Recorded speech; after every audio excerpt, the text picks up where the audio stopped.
السلام علیکم ورحمۃ اللہ وبرکاتہ۔ مومن کی نیت۔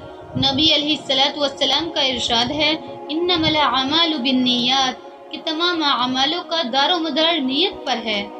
Rewards of deeds depends on the intention. اور ایک حدیث میں یہ بھی ارشاد فرمایا، فیہ المؤمن خیر من عملہ، مومن کی نیت اس کے عمل سے بھی زیادہ اچھی ہوتی ہے۔ ایک طالب علم کو یہ بات سمجھنے میں ذرا دشواری پیش آتی ہے، مگر حقیقت یہی ہے کہ نیت عمل سے زیادہ بہتر ہوتی ہے۔ اس کی وجوہات، سب سے پہلی بات تو یہ ہے کہ نیت کرنے سے مومن کو اجر ملتا ہے، نیکی لکھی جاتی ہے۔ عمل میں امکان ریا ہے، لیکن نیت کرنے سے اس کے عمل میں نیکی ضرور لکھی جاتی ہے۔ جب بھی بندہ نیت کرتا ہے تو وہ اس کے اعمال میں لکھی جاتی ہے، چاہے وہ اس نیت کو پورا کرے یا نہ کرے، پر اس کے اعمال میں وہ نیت درج ہو گئی، اس کو اس کا ثواب ضرور ملے گا۔ اور دوسری اس کی وجہ یہ ہے کہ نیت دل کا عمل ہے، اور قلب کو یعنی دل کو انسان کے پورے جسم میں فضیلت کا مقام حاصل ہے۔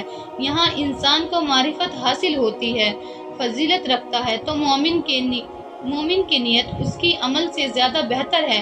اسی لیے ہمیشہ اپنی نیتوں کو ٹٹولتے رہنا چاہیے، نگرانی کرتے رہنا چاہیے کہ ہم جو کام کر رہے ہیں کیا ہم واقعی اللہ رب العزت کی رضا کے لیے کر رہے ہیں یا پھر کسی اور مقصد کے لیے کر رہے ہیں۔ اور تیسری وجہ یہ ہے کہ نیت کے اندر دوام ہوتا ہے، عمل میں دوام نہیں ہوتا۔ کوئی بھی عمل کرے محدود ہوگا، لیکن نیت اس کے اوپر کوئی حد نہیں، اس کی حد کی کوئی مثال نہیں ہے۔ ایک آدمی نیت کر سکتا ہے کہ جب تک میری زندگی ہے میں تہجد پڑھوں گا۔ اب اگر اس کی زندگی 100 سال ہے تو 100 سال کی نیت ہوئی، اگر اس سے بھی زیادہ ہے تو اس نے ہمیشہ کے لیے نیت کر لی۔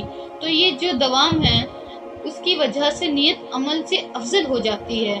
اس کو 100 سال کے اگر اس نے نیت کیا، اس کی زندگی 100 سال ہے اور اس نے تہجد نہیں پڑھی، تو پر اس کو اس کا ثواب ضرور ملے گا، مگر نیت دل سے ہونی چاہیے، سچے دل سے، کہ اللہ کی رضا مندی کے لیے ہونی چاہیے۔